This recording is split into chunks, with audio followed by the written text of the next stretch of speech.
গত 14 তারিখ একদল ডাকাত 15 থেকে 20 জন হবে। তারা ইয়াংজি জিয়াং প্রকল্পের মেইন গেটে চলে আসে সন্ধ্যে 7:10 দিকে। মূলত সন্ধ্যে 7টা এবং সকাল 7টা হলো এই ফ্যাক্টরির যে শ্রমিকরা আছে শ্রমিকদের শিফটিং টাইম। এই সময় মূলত তাদের যে মেইন গেটটা থাকে সেটা বলা যেতে পারে ওপেন থাকে, কেচি গেট যেটা সেটা ওপেন থাকে, অন্যান্য সময় কিন্তু তারা বন্ধ থাকে। ঠিক 7:10 সময় 15-20 জনের ডাকাত দল তারা মেইন গেটে আসে।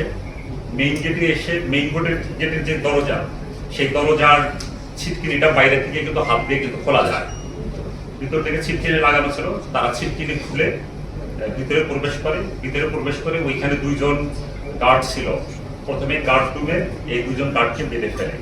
বেঁধে তারা বাম পাশে তাদের যে অফিসিয়াল বিল্ডিং আছে, দোতলা বিল্ডিং, সেই বিল্ডিং এ তারা যায় ডাকাতরা। ওখানে গিয়ে নিচতলা একজন চাইনিজ নাগরিক ছিলেন, তাকে অস্ত্রের মুখে জিম্মি করে। আর এই ঘটনার সময় ডাকাতরা আমরা যেটা দেখেছি, আমরা আমাদের প্রাথমিক তদন্তে আমরা যেটা দেখেছি যে বিভিন্ন দলে ভাগ হয়। একটা দল মেইন গেটের বাইরে থাকে, আর একটা দল থাকে আপনার মেইন গেটের ভিতরে, যারা এই গার্ডদের নিয়ন্ত্রণ করছিল। আর একটা দল গ্রাউন্ড ফ্লোরে যে চাইনিজ নাগরিক ছিল তাকে জিম্মি করে রাখে। আর একটা দল উপরে চলে যায়, দোতলায় চলে যায় এবং বিভিন্ন জায়গায় মালামাল, টাকা পয়সা সেগুলো লুণ্ঠন করতে থাকে। এর মধ্যে আমরা দেখেছি যে তারা ওই ভবনের ভিতরে যে সিসি ক্যামেরা ছিল, একসময় তারা সিসি ক্যামেরাগুলো ভেঙে ফেলে যাতে সিসি ক্যামেরা যাতে রেকর্ডিং না হতে পারে।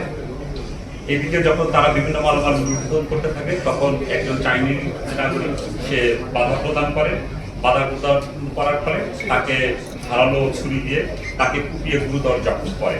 এখন সে আবদিন হসপিটালে চিকিৎসাধীন আছেন। আমরা র্যাপিড অ্যাকশন ব্যাটালিয়ন খবর পাওয়া মাত্রই ঘটনাস্থলে আমাদের টিম ছুটে যায়। আমি নিজেও ব্যক্তিগতভাবে ঘটনার পর আমরা ঘটনাস্থল পরিদর্শন করে ওইখানকার যে তথ্যপত্র সেটা আমরা সংগ্রহ করি। এখানে আমাদের জন্য সুবিধা হয়েছে যে আমরা কিছু সিসিটিভির যে ফুটেজ আমরা সংগ্রহ করতে পেরেছি।